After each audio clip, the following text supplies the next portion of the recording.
And I mentioned before we're traveling and stuff, and so I had a check from the state convention. I'm just going to help me with my travels, but I was holding on the check so that I could deposit it when we're ready to make the purchase and the tickets and stuff. So yesterday I pulled the check out and I was going to take Zion to the skateboard park, go to the bank, get money in the bank and everything. And so during the travel, the check ended up on the floor, and we got the parties, picked it up and put it down. And while we were driving, I did that. And so when we got to the skateboard park, I said, we need to put this up, and we'll do it for the check. And I couldn't find the check. I couldn't find it. I was looking for that check I tore the whole car up looking for the check. Could not find the check to save my life. And I just had the check. And I'm looking, I took garbage out, dumped the garbage, I'm looking, and I said, I don't see, I just literally could not see the check. And the only thing I could think of was maybe I went back to the garbage, made sure the garbage I just threw out didn't have a check in it, so I sifted through that. It was not in there. And I said, well, maybe when we got out the car, blew out the car. That's the only thing I could think of. It's not in the car. I'm looking, it's not in the car. So I'm looking. It wasn't windy yesterday. It was real mild, actually. So, I figured the wind current was kind of blowing in front of the car. So we were on McDonald's skateboard park. So I started walking up the street, just looking near the sidewalk and everything. And my eye spots what looks like a check on the ground. Right? So I go down there and I'm like, sure enough, it was a check, but not my check. It was somebody else's check. Right? Somebody literally, I'm looking for a check and I find a check on the ground, but it wasn't my check that I was looking for. So I picked it up as a check. I'm thinking it was an old check, maybe, blue, but it was made out the day before. It was a payroll check. Had this kid's name on it, somebody named Danny. Had the address and stuff. I said, okay, Dan. I'm looking for my check. I find this check. So I said, okay, I don't know what this is about. But I need to find my check, So I put it in my pocket. Went back to the car. Looking, and then Zion said, you put it in the tray. It's not in the tray. And I know the tray comes out.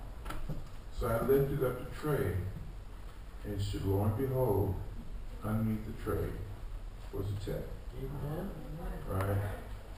Yeah, and it was in the car the whole time. But it was literally, the tray is, you got to pull the tray out. And there is a little sliver. A piece of paper could slide down in there. So what must have happened when I put the check in the tray, it just went down in between the tray. And literally I could not, like I said, I couldn't find this guy's check. So I said, okay, what am I supposed to do with this? I guess I'm going to, it had his address on it, so let's go by there and drop the check off. So we go by, and the guy's mother and his father was there, Latino family, and went over there and I said, is Danny there? And she said, no, he's not here. I said, well, I found this check. You found his check? Well, you was looking for his check. I said, well, God sent me to find his check. And I told her the story because it's just strange. I'm looking for a check and I literally find a check up the street. I don't know what a chance of something like that happened. I don't know. I doubted very seriously that it was a fluke, So I said, God sent me to find his check. And I'm here to bring you this check. And I need you to know that, God did this. Lord Jesus Christ, he did this. Because I told her my story. Oh, thank you so much. And so I gave her the check. He wasn't there. The kid wasn't there. And he sent me a text. It says, because I gave my card and said, passport, thank you so much.